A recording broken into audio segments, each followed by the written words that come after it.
semua atribut-atribut partai politik itu harus diturunkan. Oke.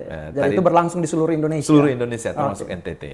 Nah, logistik itu semua saat ini di NTT surat suara semua sudah diterima 5 jenis. Oke. Ada beberapa kekurangan. Gimana kalau seandainya selepas dari jam kerja, ya Pak, seandainya di rumah ada keluarga yang caleg yang juga yang bertamu ke rumah? Masih ingat kalau tidak salah salah satu komisioner pusat di pemilu 2019 dia memberi makanan di salah satu restoran di Jakarta. Kebetulan ketemu dengan anggota parpol tertentu, langsung viral.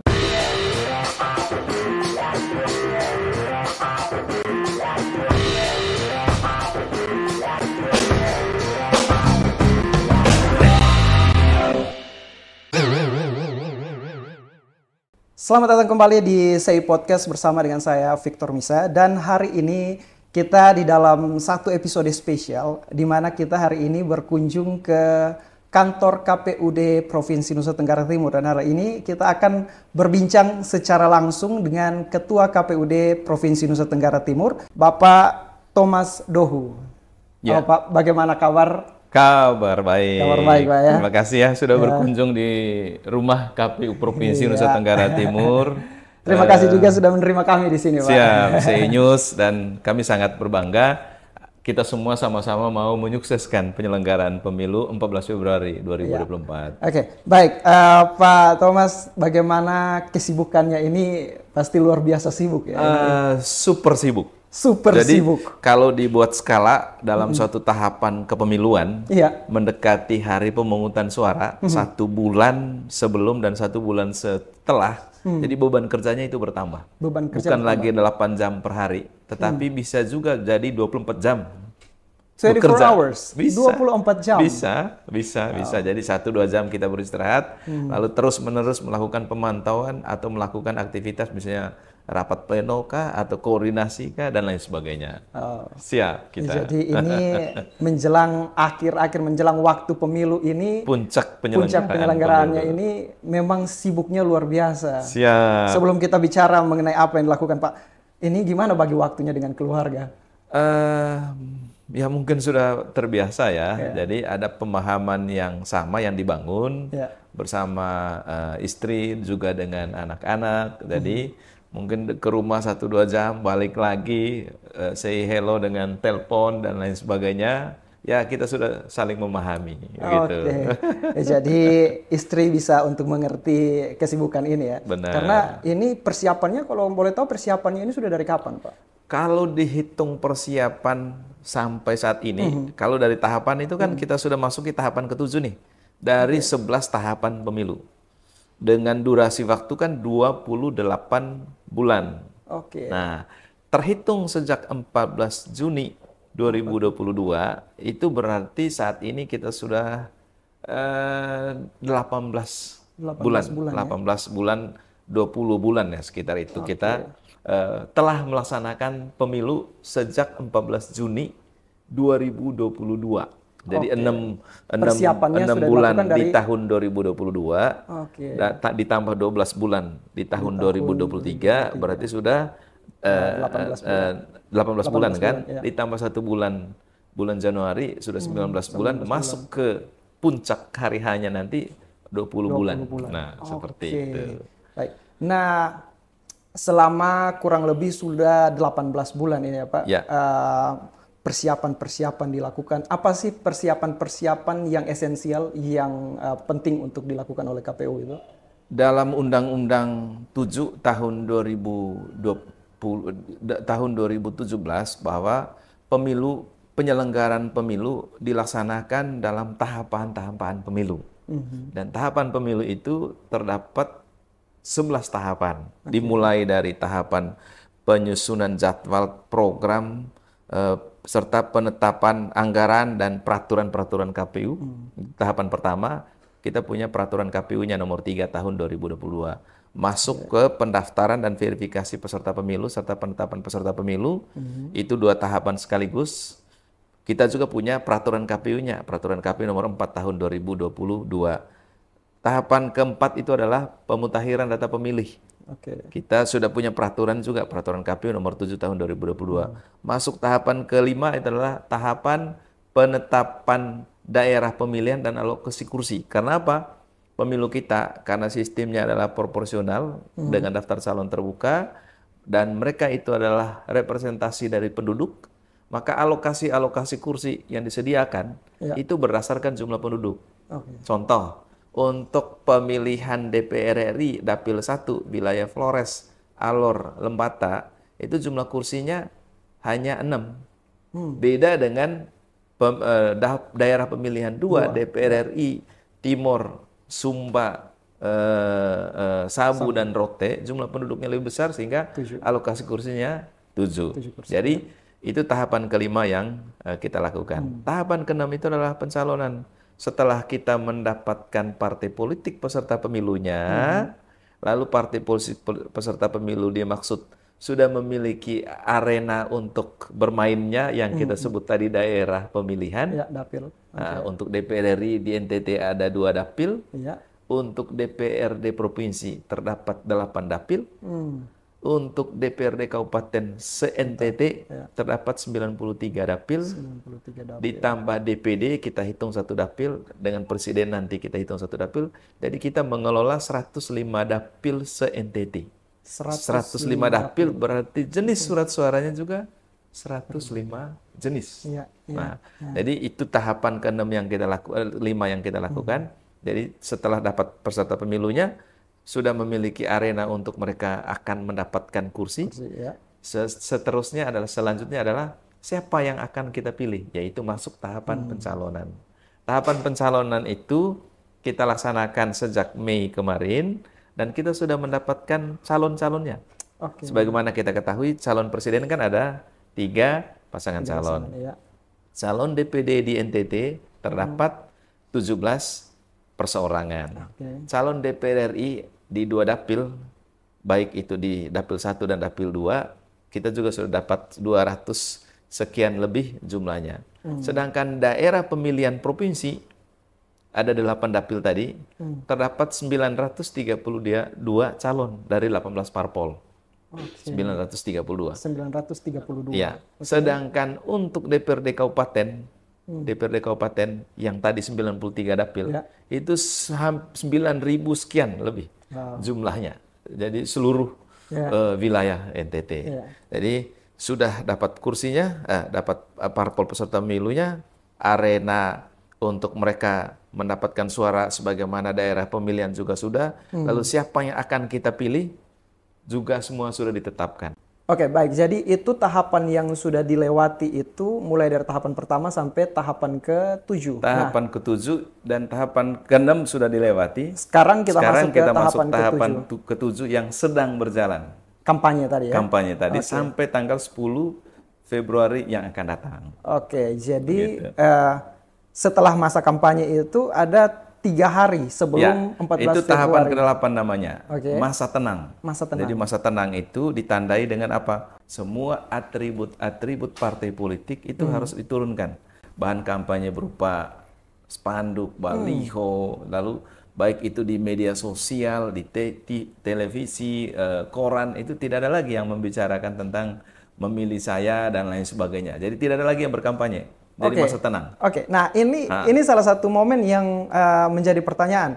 Gimana kalau seandainya ada calon-calon caleg atau calon presiden dan lain, balihonya masih ada di situ? Nah itu tugasnya teman-teman kita dari Bawaslu akan berkoordinasi dengan pihak terkait untuk melaksanakan penertiban atau penurunan semua baliho, semua spanduk, semua yang terkait dengan kampanye, bahan alat peraga kampanye itu harus segera dibersihkan. Pertanyaannya, tugas siapa sih untuk menurunkan itu semua? Kita arahkan ke seluruh partai politiknya. Yang kedua, kalau itu juga belum berjalan dengan baik, bisa berkoordinasi dengan pemerintah daerah setempat untuk melakukan penertiban melalui pengawasan oleh teman-teman dari Bawaslu. Badan Pengawas Pemilu. Nah itu kalau terkait dengan baliho dan juga hal-hal yang ada contohnya di jalan itu ya. Benar. Tapi kalau seandainya ini di YouTube. Di YouTube. Kalau seandainya ada caleg atau calon presiden mereka ada kampanye sebelumnya di YouTube? Karena kan itu videonya bakalan tetap di YouTube. Beda, Nah, itu apa yang dilakukan? Itu kan media yang bisa diakses secara pribadi oleh masing-masing orang kan. Ya, Jadi bukan melakukan kampanye secara live. Gitu kan. Katakanlah begini, podcast ini sudah dilakukan perekaman, pengambilan gambar.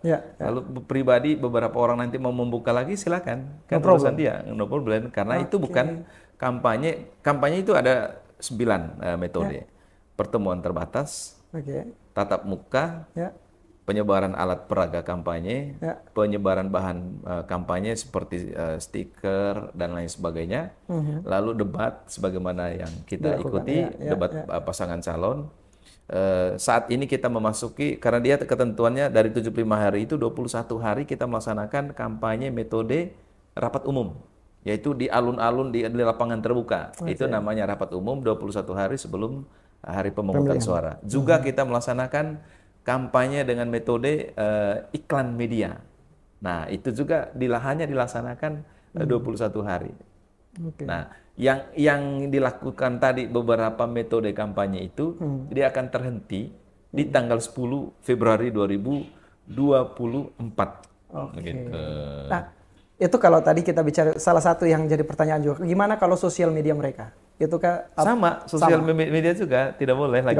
Tidak boleh lagi. Jadi itu dihitung sebagai kampanye langsung ya? Iya, karena pada dasarnya kampanye itu kan menawarkan misi, visi, menawarkan visi, misi, program, cita diri yang pada dasarnya mengajak pemilih, ayo memilih saya, gitu. Jadi pada dasarnya kan begitu, mengajak memilih saya. Maka semua yang disebarkan dalam media itu kan pilihlah saya nomor berapa.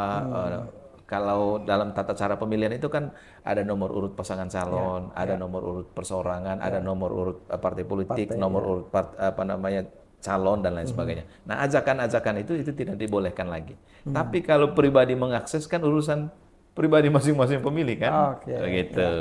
Jadi yang sudah berlalu itu no problem ada di situ. No problem. Tapi kalau seandainya dia baru melakukan itu pada waktu 3 hari itu merupakan tidak kesalahan. Boleh. Karena itu sudah masuk tetap berkampanye. Pada itu adalah masa tenang. Ya. Nah, bagaimana kalau hal itu dilakukan oleh contohnya orang lain, keluarganya, temannya, atau apapun itu? Ya, media sosial ini kan media yang semua orang bisa melakukan apa saja gitu ya. Tetapi dalam batasan sebagai peserta pemilu, nanti itu yang akan dilihat. Siapakah dia? Apakah dia itu adalah tim sukses, peserta pemilu, calon, tim sukses, yang semuanya kan sudah tercatat di kita. Nah, kalau mereka bagian dari itu, berarti masuk dalam pidana pemilu karena sudah melaksanakan pemilu di luar jadwal, kampanye di luar jadwal. Sementara itu kan tidak diperbolehkan. Gitu. Jadi hal-hal yang dilarang dalam kepemiluan kita itu menjadi ranah pengawasannya Bawaslu untuk melakukan penertiban. Begitu. Jadi itu tugas Bawaslu ya kalau seandainya terjadi pelanggaran-pelanggaran yang ada pada tahapan-tahapan itu. Benar. Nah, ketika kita berbicara tentang tahapan-tahapan tadi itu masuk dalam tahapan ke-8 masa tenang gitu ya. Setelah step yang ke-8 ini, step ke-9-nya puncaknya pemilu itu adalah kita memilih, yaitu tanggal 14 Februari 2024. Jadi tahapan ke-9 itu adalah tahapan kita memilih tadi kontestan yang sudah berkampanye, baik itu pasangan calon presiden, perseorangan DPD, ataupun DPR, yaitu DPR RI, DPRD Provinsi, dan DPRD Kabupaten. Jadi waktunya kita memilih. Tetapi kegiatan tanggal 14 Februari, sudah ada persiapan lain yang dilakukan oleh KPU.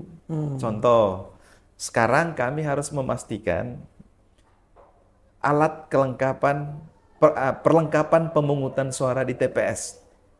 Nah, perlengkapan pemungutan di TPS itu kan ada 7 yang utama, yaitu surat suara, jumlahnya 5 jenis kan? Ada 5 jenis. Lalu jumlah per kotaknya itu adalah sebanyak DPT ditambah 2% dari DPT. Itu harus kita pastikan surat suaranya, kotak suaranya, bilik suaranya, tinta, alat coblos, segel dan juga TPS yang akan dibuat di seluruh TPS. Di NTT ada 16.746 TPS. 16.746 TPS. Dengan jumlah pemilihnya 4.008.475. Tersebar di 22 kabupaten, 315 kecamatan dan 3.442 desa kelurahan. Oke. Nah, itulah mereka nanti yang akan memilih siapa yang mereka kehendaki sebagaimana tawaran visi misi tadi. Persiapan kami dalam rangka 14 Februari tadi, satu, pastikan logistiknya itu diterima paling lambat 1 hari sebelum hari H. Yaitu tanggal 13 Februari, kotak suara beserta perlengkapan yang ada di luarnya. Ya, di luarnya itu nanti kan daftar pasangan calon yang ditempel di luar TPS, daftar calon DPR-nya, salinan DPT-nya, dan lain sebagainya. Itu yang pertama. Yang kedua, kami memastikan KPPS sudah siap bekerja. Karena kita akan merekrut besok mulai dalam pelantikan 16.746 ketua KPPS dilantik serentak seluruh Indonesia, termasuk NTT. Itu kapan, Pak? Itu besok. Besok? Ya, di seluruh kabupaten kota. Setelah pelantikan dilakukan seremonial penanaman pohon. Jadi kita juga, karena kita pengguna kertas, jadi kita juga wajib menjaga lingkungan dengan menanam pohon. Itu program dari KPU Pusat? Program dari KPU Pusat. Program dari KPU yang Pusat. Akan dilakukan oleh seluruh KPPS yang akan dilantik besok. Jadi itu berlangsung di seluruh Indonesia? Seluruh Indonesia, termasuk NTT. Itu besok. Dan setelah mereka dilantik, dilakukan bimbingan teknis. Bagaimana tata cara pemungutan dan penghitungan suara. Itu harus dilatih dengan baik. Karena apa? Karena masa kerja mereka hanya 1 bulan. Mereka kita lantik, lalu dibimbing mulai tanggal 26 sampai dengan 31 Januari. Lalu mereka bisa juga melakukan simulasi-simulasi di TPS masing-masing untuk tetap meningkatkan pengetahuannya, melakukan pendalaman, melakukan diskusi terus-menerus, sambil kami memantapkan logistik. Nah, logistik itu semua saat ini di NTT, surat suara semua sudah diterima 5 jenis. Ada beberapa kekurangan, dan sudah kami meminta kekurangan berdasarkan hasil sortir, tidak terlalu banyak dibanding pemilu 2019 lalu. Jadi kita berharap di akhir Januari ini kekurangan surat suara itu sudah diterima, tapi sambil menunggu surat suara yang akan didistribusikan tambahan, proses-proses persiapan logistik tetap dilakukan. Apa proses itu? Satu, dilakukan pengesetan. Jadi pengesetan itu adalah bagaimana kita memilah, mengumpulkan kebutuhan surat suara per TPS dalam kelompok tertentu untuk nanti di-packing, dimasukkan ke dalam kotak suara. Kalau sudah di-packing, dihitung ulang, di-checking lagi, dipastikan sudah sesuai dengan jenis dan jumlahnya, baru dilakukan penyegelan dan diberi barcode. Jadi barcode ini untuk mengetahui, kalau kita cek, oh barcode ini posisinya di mana sekarang? Oh di desa ini, dia akan bergerak. Nanti mobile berdasarkan. Jadi itu semua dapat dipantau secara online, bisa real kita time, lakukan, bisa kita pantau karena dia menggunakan barcode itu. Gitu. Nah berarti ini kita sudah ada implementasi teknologi yang berkembang untuk periode 2004 ini ya, 2024 ini ya. Tadi Bapak sempat singgung tentang 2019. Nah, apakah ada perbedaan data? Saya mulai dari data dulu. Apakah ada perbedaan data pemilih, mulai dari pemilih, jumlah TPS, dan lain-lain dari 2019 dan 2024? Yang jelas itu ada. Yang signifikan itu adalah pertama dari jumlah wilayah administrasi. Kalau kabupatennya tetap. Jumlah kabupatennya tetap. Kecamatan ada penambahan, ada beberapa kabupaten ada penambahan kecamatan, begitu juga desa atau kelurahan. Yang kedua, jumlah pemilih. Jumlah pemilih, kalau di 2019 lalu jumlah pemilih kita kan 3.391.616. Jadi 3.391.000. Sekarang 4.875.475. Jadi penambahan sekitar 6 atau 7.000 pemilih. Konsekuensinya apa? TPS juga bertambah. Kalau dulu sekitar 14 ribuan, sekarang 16 ribuan jumlah TPS. Berarti ada penambahan sekitar 600-700 ribuan ya? Benar. Jadi itu kalau data. Apakah ada perbedaan signifikan dari pemilu 2019 dan pemilu 2024 ini? Tidak terlalu berbeda secara signifikan karena apa? Aturannya tetap sama. Undang-undang yaitu Undang-Undang 7 tahun 2017 itu tetap digunakan saat ini. Hanya beberapa teknis penyelenggarannya mungkin berubah. Contoh, saat ini kalau dulu ketika kita melakukan verifikasi partai politik peserta pemilu, semua dokumen itu harus dibawa ke kita dalam bentuk file dengan kontainer tertentu dan jumlahnya menumpuk tinggi banyak.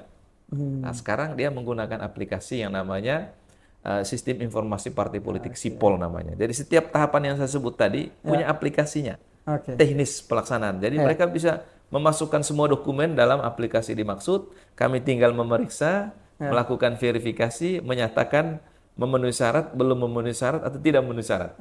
Nah, tidak hanya itu, pemilih juga begitu. Kita punya aplikasi SIDALI, Sistem Informasi Data Pemilih. Pencalonan, kita punya aplikasi namanya SILON, Sistem Informasi Pencalonan. Untuk kampanye, orang memasukkan dana kampanye tidak perlu lagi membawa berkas. Mau melaksanakan kampanye, izin kampanye, tinggal masukkan permohonan mau melaksanakan kampanye di titik mana, akan dikeluarkan izinan dari kepolisian, tinggal dilihat notifikasinya sudah masuk, laksanakan kampanye. Nah, implementasi teknologi ini apakah membantu atau bisa saja terjadi kecurangan dengan penggunaan teknologi ini? Pertama, sifat dari penggunaan teknologi itu adalah alat bantu. Jadi bukan untuk alat kerja utama. Alat bantu. Konkretnya gini. Alat bantu dimaksud kita memastikan apakah yang bersangkutan bisa memenuhi syarat atau tidak. Jadi dia, istilah kita kan untuk mempermudah, mempercepat dan menghemat biaya penggunaan teknologi yang maksud. Bukan menjadi alat utama, tapi dia adalah alat bantu. Begitu juga nanti waktu pemungutan suara. Memang pertanyaannya tadi fraudnya, kira-kira apakah itu bisa dijamin? Nah, penggunaan aplikasi ataupun informasi teknologi sebagaimana nanti waktu hari pemungutan suara, kalau pemilu sebelum itu kan kita mengambil lembar nih, lalu lembar itu di-input data hasil pemilunya, misalnya pasangan A sekian, D sekian, itu di-input satu-satu. Nanti itu plano besar, tinggal difoto, fotonya pas, tinggal dikirim, udah terbaca perolehan A berapa, perolehan B berapa, perolehan C berapa. Jadi memudahkan satu untuk memudahkan kita menginformasikan pelaksanaan pemilu kita kepada publik. Itu yang pertama. Yang kedua, publik juga bisa memantau cara atau pekerjaan kita sudah sampai di mana, hasilnya apa. Jadi tidak menunggu, karena menurut Undang-Undang 7 tahun 2017 itu hasil pemilu secara nasional itu penetapannya 35 hari. 35 hari setelah sejak hari H. Sejak 14 Februari. 14 Februari. Berarti nanti ditetapkan pada tanggal 35 tanggal 20 Maret 2024. Karena 35 hari. Tapi sambil menunggu itu, kalau publik kan tidak tahu seperti apa hasilnya. Nah, dengan adanya alat bantu tadi, publik bisa masuk infopemilu.kpu.go.id. Dia bisa masuk ke TPS mana, hasil penghitungan suaranya berapa, berapa pemilih di situ. Misalnya pemilih di situ 300, laki-laki 150, perempuan 150. Lalu yang memilih berapa? Baik itu pemilih DPT, DPTB, DPTB itu adalah pemilih yang pindah memilih. Lalu pemilih yang menggunakan KTP, udah ketahuan di situ. Pemilih disabilitas berapa yang memilih, udah ketahuan di situ. Surat suara yang diterima berapa? Oh, 300. Cadangannya berapa? 2% dari 300 berarti 306. Yang dikembalikan karena rusak atau keliru dicoblos berapa? Yang tidak digunakan berapa? Yang digunakan berapa? Itu semua langsung tertera di situ ya? Katakanlah yang digunakan 300, maka tergambar di perolehan suara di masing-masing calon. Berarti caleg-caleg ini juga tidak perlu lagi turun ke TPS-TPS untuk memastikan, oh ini saya dapat perolehan suara berapa. Untuk informasi sangat mudah, di tangan saja, langsung tinggal buka, dia bisa lihat TPS mana, berapa pemilihnya, berapa hasil pemilihannya, semua lengkap. Oke, jadi itu semua dapat bisa diakses di website-nya infopemilu.kpu.go.id. infopemilu.kpu.go.id. Jadi buat semua viewers kita, kalau teman-teman mau memastikan untuk mendapatkan informasi terkait dengan hal-hal yang tadi disebutkan, itu bisa langsung ke infopemilu.kpu.go.id. Oke. Sekarang kalau kita berbicara hal-hal implementasi teknologi dan juga pemilu, ini sudah berjalan cukup lama di Indonesia. Dan apa hal-hal yang dilakukan oleh KPU untuk mengantisipasi kecurangan-kecurangan yang terjadi pada pemilu, khususnya tahun 2024 ini? Ya, tentunya ini menjadi harapan publik semua bahwa pemilu itu berjalan dengan lancar, dapat dipertanggungjawabkan dan sangat terbuka dilakukan. Kami memandang bahwa kecurangan itu kan pasti berkaitan dengan suara, ya kan? Nah, sebagaimana yang saya sebut tadi, salah satu alat bantu misalnya dengan teknologi itu adalah membantu kepada semua publik peserta pemilu berapa perolehan suara dia di suatu daerah, gitu kan? Dari perolehan suara itu hasil rekapitulasinya seperti apa? Karena yang saya sebutkan tadi, salah satu teknologi untuk membantu itu adalah itu, gitu ya. Tapi di sisi lain juga bagi kami penting untuk pertama kita harus memastikan semua regulasi itu dipahami oleh semua pihak, mulai dari peserta pemilunya, penyelenggara yang akan melaksanakan, stakeholder lain terkait. Karena dengan kita memahami regulasi aturannya, kita akan bermain dalam aturan yang sama, gitu. Jadi bukan untuk sesuatu harus diselesaikan dengan waktu dan momen tertentu, enggak. Itu sudah punya langkah-langkahnya. Nah, tinggal dilakukan antisipasi. Pertama sekali menurut saya itu adalah bagaimana kita menguat integritas, kemandirian dan profesional dalam bekerja bagi penyelenggara. Pastikan bahwa kita yang menyelenggarakan pemilu itu betul-betul mematuhi asas-asas penyelenggaraan pemilu, jujur, adil, mandiri, akuntabel, proporsional, lalu efektif, efisien, lalu terbuka, khususnya terbuka dalam menyelenggarakan pemilu. Nah, berbicara tentang tadi independensi dari KPU, integritas dan lain-lain, nah itu bagaimana KPU NTT menjaga akan independensinya?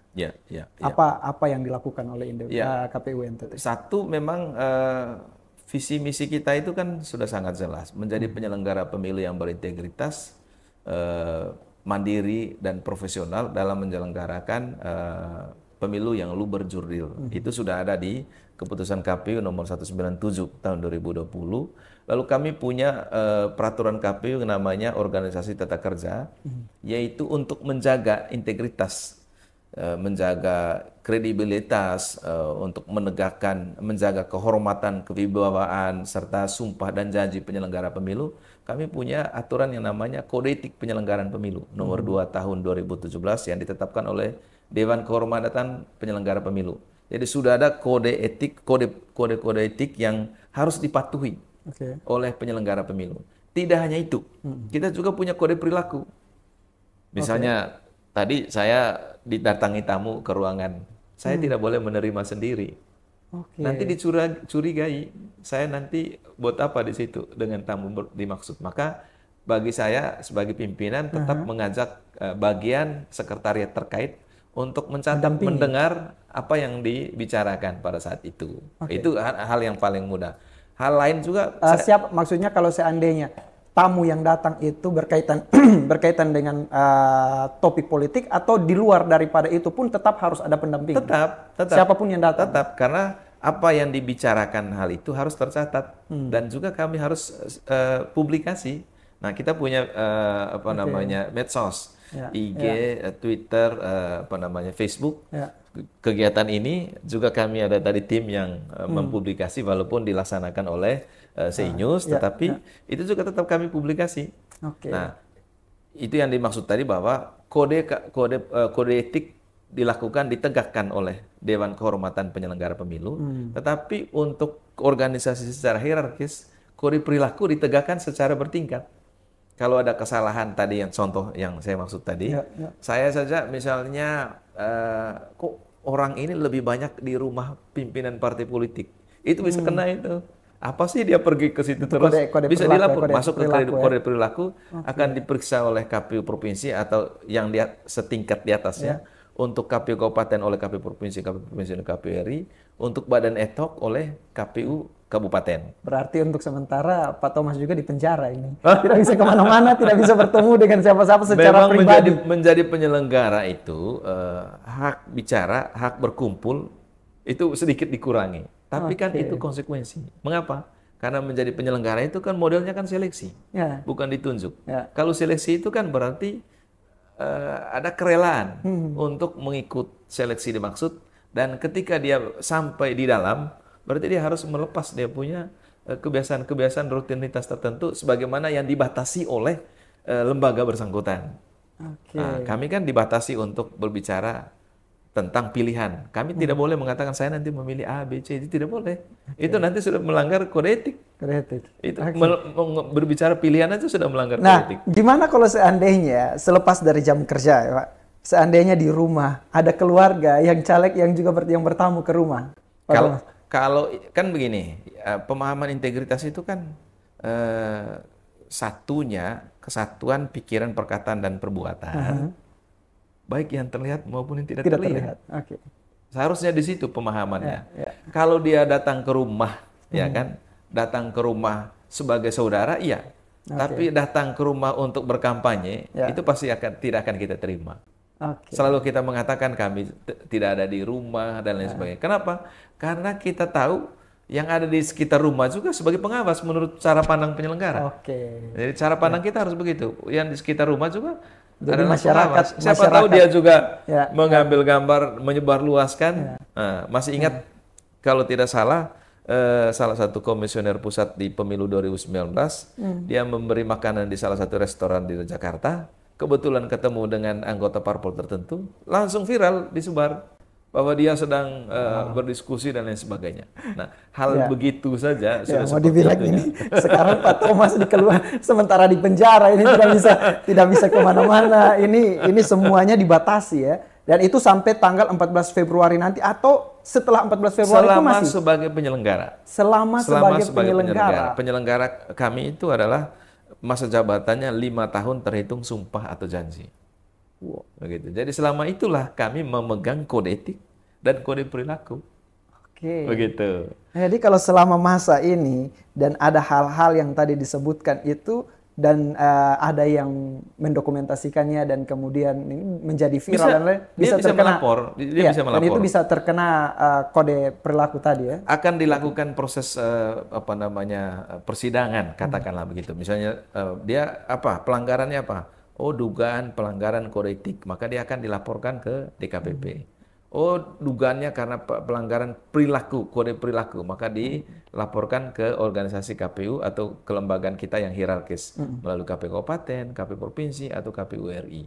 Tapi tidak untuk menakut-nakuti.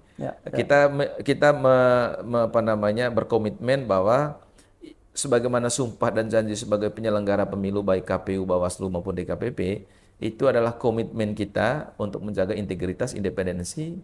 Di sisi lain juga kita bekerja secara profesional.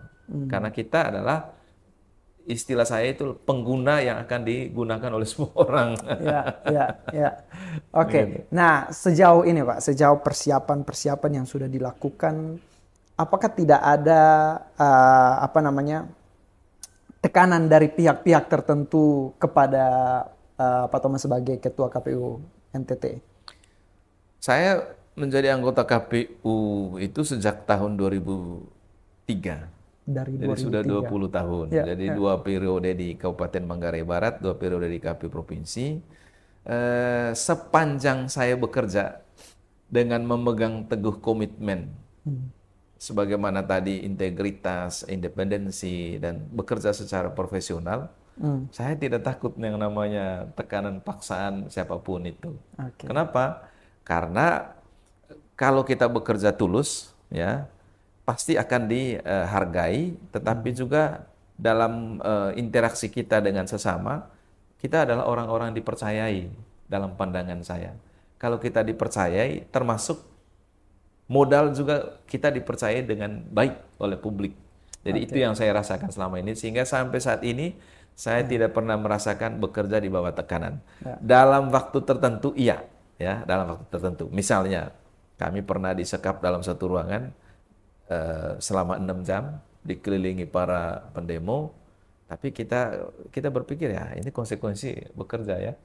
Kita kan tidak mungkin menghadapi sendiri setiap tekanan. Ada kepolisian, ada keamanan gitulah yang bisa membantu kita, dan itu kita jalani biasa-biasa saja. Jadi bagi Pak Thomas ini merupakan suatu hal yang sudah biasa dilakukan karena ini sudah dari mau dibilang 10 tahun ya. 20 tahun. 20 tahun. Ya. 20 tahun menjalani tugas berhubungan dengan KPU ini. Benar. Mulai dari tingkat kabupaten sampai dua ini sudah periode kedua di Provinsi NTT ya. Siap. Oke. Nah, yang menjadi apa sih yang menjadi PR KPU dalam sisa beberapa hari ini jelang pemilihan khususnya NTT? Pertama, dia sudah mulai bekerja dengan sangat teliti dan cermat.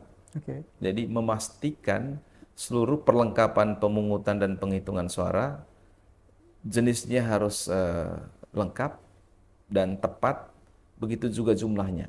Jadi istilah kita itu berkaitan dengan logistik itu ada 6 tepat. Jadi tepat jumlah, tepat jenis, tepat tempat, tepat kualitas, tepat sasaran, dan tepat waktu.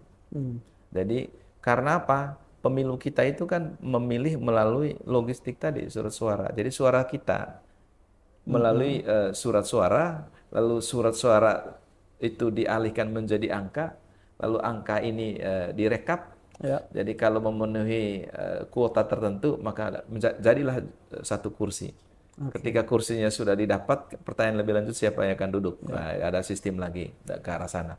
Jadi pertama berarti kami harus memastikan bahwa proses yang kita lakukan betul-betul berjalan sesuai dengan rule yang ada. Tadi untuk logistik. Begitu juga memastikan KPPS yang ada di TPS, dia betul-betul memahami aturan untuk dilaksanakan nanti pada tanggal 14 Februari. Setelah itu kami juga terus-menerus menyampaikan kepada publik. Waktunya tinggal 21 hari kalau terhitung hari ini ya. Menuju 14 Februari. Ayo pastikan kita apakah semua sudah terdaftar. Kita terdaftarnya sebagai pemilih jenis mana, apakah pemilih DPT atau pemilih DPTB. Kalaupun tidak terdaftar di DPT atau DPTB, bisa menggunakan KTP elektronik. Asalkan KTP dimaksud domisilinya sesuai dengan TPS yang akan Anda mau pilih nanti. Sepanjang tidak terdaftar di TPS lain di seluruh Indonesia. Karena kami nanti punya aplikasi untuk mengecek KTP. Kalau seandainya dptonline.kpu.go.id. Kalau seandainya dia sudah terdaftar di di TPS yang lain, tidak bisa dilayani menggunakan KTP di situ, di tempat dimaksud. Kenapa? Karena dia sudah punya jatah memilih di TPS bagaimana tempat dia terdaftar. Begitu. Kecuali kalau dia mau pindah memilih. Contoh, saya terdaftar di Labuan Bajo. Kalau saya mau pindah memilih di Kabupaten Kota Kupang, saya mengurus pindah memilih. Jadi kriterianya ada 5. 1 misalnya karena saya bekerja di luar domisili, 2 karena saya mahasiswa, 3 karena saya pindah tempat kerja, 4 karena rehabilitasi narkoba misalnya, atau teman-teman kita disabilitas yang ada di panti asuhan. Tapi syarat ini sudah selesai tanggal 15 Januari lalu. Jadi tidak bisa lagi ya? Tidak bisa lagi. Bisa kalau tanggal 7 Februari yang akan datang, tapi 4 syarat dia. 1 karena sakit di rumah sakit, 2 karena rumah tahanan, 3 karena bencana alam. Nah, itu yang bisa dilayani pindah memilih. Dan yang keempat, karena sedang bertugas pada hari pemungutan suara. Dibuktikan dengan surat tugas. Itu bisa dilayani. Jadi itu pada tanggal 7 nanti, sampai tanggal 7 dilayani nanti. Pindah memilihnya. Tapi harus ada di antara memenuhi 4 4 tadi. Gitu. Kalau salah satu dari itu bisa. Nah, sekarang bagaimana presentasi persiapan yang sudah dilakukan oleh KPU NTT sampai dengan hari ini? Presentasi persiapan kalau saya hitung sudah bisa 90%. 90%. Nah, kenapa demikian? Karena kita sudah memiliki partai politik peserta pemilunya, kita sudah memiliki pemilih yang akan memilihnya, kita sudah memiliki calon yang akan dipilih, sudah ada arena untuk mereka memperebutkan kursi. Lalu saat ini juga mereka sudah berkeliling dari desa ke desa, kampung ke kampung, kota ke kota, menawarkan visi misi program dan lain sebagainya. Tinggal nanti 21 hari lagi ke depan kita akan menuju ke TPS. Logistik juga hampir 90% kami sudah siapkan untuk didistribusikan ke TPS dengan batas waktu logistik kotak suara dimaksud tiba di TPS paling lambat 1 hari sebelum hari H. Nah, 10% yang belum terselesaikan ini apa-apa tadi Pak kira-kira? Pertama, kita pastikan logistik. Yang tadi saya bilang, pekerjaannya sekarang itu adalah pengesetan, packing, dan juga nanti checking, serta kekurangan kita sedikit sekali. 0, sekian persen. Jadi sedikit sekali. Karena ada strategi kita tidak menunggu barang yang kurang untuk pekerjaan yang lain. Yang lain tetap berjalan. Tinggal nanti yang kurang tinggal diisi mana yang kosong begitu. Sehingga itu tetap berjalan. Yang kedua adalah kita selesaikan pelantikan dan bimbingan teknis kepada KPPS kami. 112.000 sekian. Karena 16.476 dikali 7. Yang akan kita BIMTEK mulai tanggal 26 sampai dengan tanggal 31 Januari yang akan datang. Tinggal mereka siap untuk melaksanakan pemungutan suara. Termasuk juga kita terus-menerus memantau pelaksanaan kampanye yang tersisa. Mulai tanggal 21 Januari kemarin kita melaksanakan kampanye dengan metode rapat umum dan kampanye iklan media. Jadi dipersilakan menggunakan baik itu radio, surat kabar, televisi, berkampanye. Itu diperbolehkan. Dan ketika itu sudah selesai nanti sampai tanggal 10, tinggal kita masuk masa tenang. Jadi tidak ada kampanye. Kami selesaikan logistik untuk distribusinya. Memang pola distribusi kita juga menjadi antisipasi kami untuk NTT. Ada 4 strategi kami untuk distribusi. Di satu sisi kan pandangan kita kan NTT daerah kepulauan. Lalu tanggal 14 Februari itu adalah musim penghujan. Biasanya puncaknya penghujan di NTT. Kami ada 4 strategi untuk distribusi. Pertama, kalau normal kita bisa 2-3 hari sebelum 14 Februari. Tapi kalau cuacanya dia memuncak pada saat itu, maka kami sudah memetakan TPS-TPS mana saja yang kemungkinan memiliki rintangan alam tertentu. Misalnya mobilnya kalau saat hujan tidak bisa lewat, banjir, dan lain sebagainya. Itu kita berarti penropingannya lebih awal. Sehingga tetap mencapai target 1 hari sebelum hari H sudah tiba di TPS. Jadi itu semua sudah dilihat medan-medannya, semua sudah kita memiliki peta distribusi logistik. Jadi ada kategori biasa, ada kategori sulit, ada kategori yang sangat sulit. Gitu. Baik. Yang berikut itu terkait dengan anggaran KPU Provinsi Nusa Tenggara Timur ini, apakah cukup untuk mendanai pemilu 2024 ini? Anggaran yang jelas cukup karena anggaran itu kan berbasis tahapan istilah saya yang tadi sudah saya sebut. Jadi saat ini kita sudah memasuki tahapan ke-7 dalam pelaksanaan pemilu. Anggaran kita itu berbasis dengan tahapan. Contoh besok itu dilaksanakan pelantikan KPPS, maka anggaran untuk KPPS-nya. Hari ini rampung BIMTEK TOT, pelatihan kepada pelatih untuk PPK dan PPS. Besok mereka menjadi pelatih untuk ke bawahnya. Jadi anggaran untuk itu ikut terus-menerus sampai nanti penropingan logistiknya. Jadi anggaran ini tadi dia per tahap-tahap itu.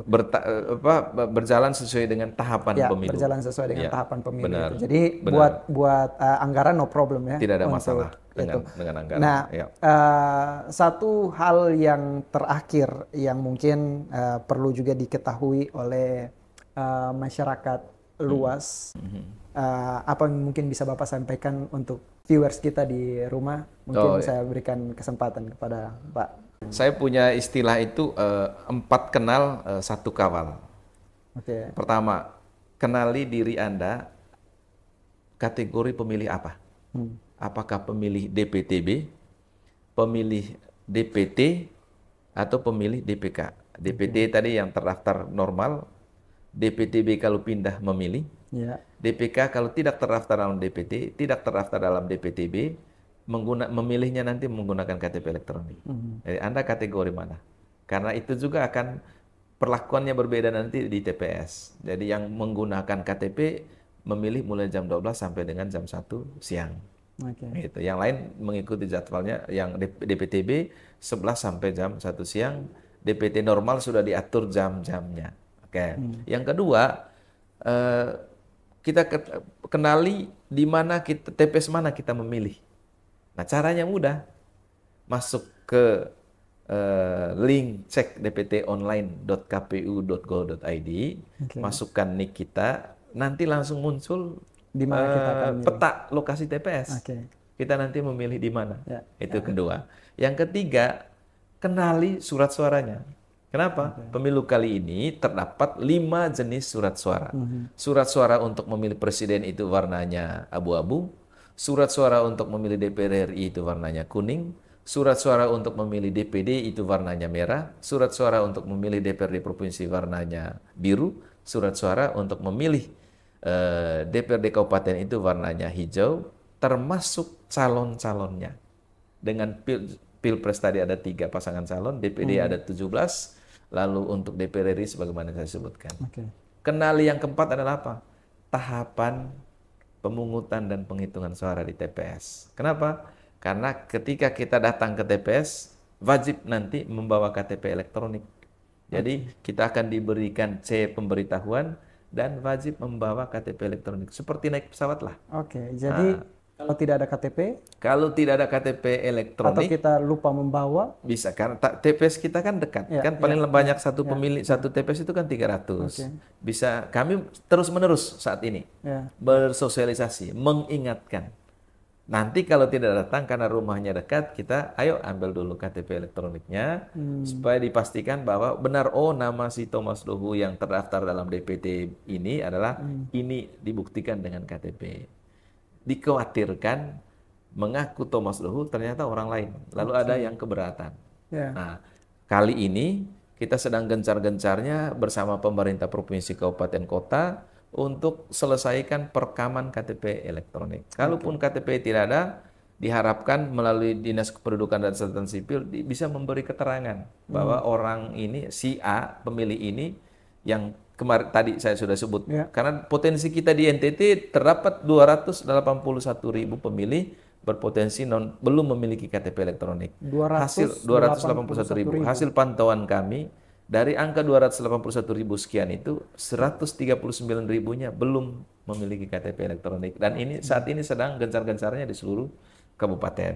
Sehingga diharapkan ke TPS bahwa C pemberitahuan dan KTP elektronik, dan pahami cara memilih yang baik dan benar. Kenapa? Supaya suara kita itu tidak hilang karena apa? Salah memilih. Misalnya dikategorikan tidak sah. Jadi itu 4 kenal. Jadi tapi coblosnya harus... Coblosnya untuk pemilihan presiden dan wakil presiden bisa memilih tanda gambar dan nomor urut di dalam kotak yang tersedia. Jadi itu suaranya sah. Tapi mencoblos, bukan melubangi. Beda ya? Mencoblos dengan alat yang kami gunakan, bukan alat yang digunakan oleh pemilih. Siapa tahu ada yang membawa rokok, melubangi. Itu sudah dikategorikan merusak dan suaranya tidak sah. Karena tidak menggunakan alat coblos yang kami sediakan. Karena di dalam bilik suara itu kan ada paku dan ada bantalan coblos, tinggal dicoblos saja. Jangan lagi dirobek. Jadi tidak boleh dirobek. Tidak boleh, begitu, tidak boleh. Jadi hanya boleh menggunakan alat coblos yang disediakan. Yang disediakan, begitu. Nah, ketika waktu pencoblosan, Pak, boleh tidak kita foto? Tidak boleh. Tidak boleh difoto. Masih ingat asas pemilu? Luber, langsung, umum, bebas, rahasia. Jadi pilihan kita itu adalah rahasia, tidak untuk disebarkan kemana-mana. Mari menjadi pemilih yang cerdas, memilih untuk diri sendiri. Tapi jangan lupa kelima, kawal. Kawali seluruh penyelenggaraan pemilu kita. Jadi pastikan bahwa proses yang kami lakukan betul-betul terbuka. Terbuka yang saya maksud sangat mudah. Ikuti saja proses penghitungan suara di TPS, 4 langkah di TPS. Pastikan surat suara diangkat dan semua orang melihat coblos mana. Surat suara diangkat. Yang kedua, ketika sudah mengetahui coblosannya, dibaca dengan jelas. Artinya semua orang mendengar. Yang ketiga, dicatat sesuai dengan pembacaan. Kan orangnya kan berdiri, pakai plano. Itu yang keempat. Dan yang kelima, yang keempat, salinan ketika dari C plano ke yang lembar kecil itu harus sama. Jangan sampai berbeda. Karena yang plano kami beri kesempatan kepada semua, tidak hanya saksi, untuk mengambil gambar. Untuk mengambil gambar. Mengambil gambar. Tidak hanya kami juga tetap mengambil gambar. Sebagai bukti ya. Sebagai bentuk pelaksanaan prinsip keterbukaan kita untuk melaksanakan pemilu. Jadi kita memberi kesempatan, tidak ada tim kami atau penyelenggara kami yang memfoto untuk kepentingan sistem informasi rekapitulasi yang akan tadi saya sebut sebagai alat bantu publik bisa mendapatkan informasi lebih awal, tetapi juga supaya di sekitar kita supaya mengetahui proses yang akan kita laksanakan.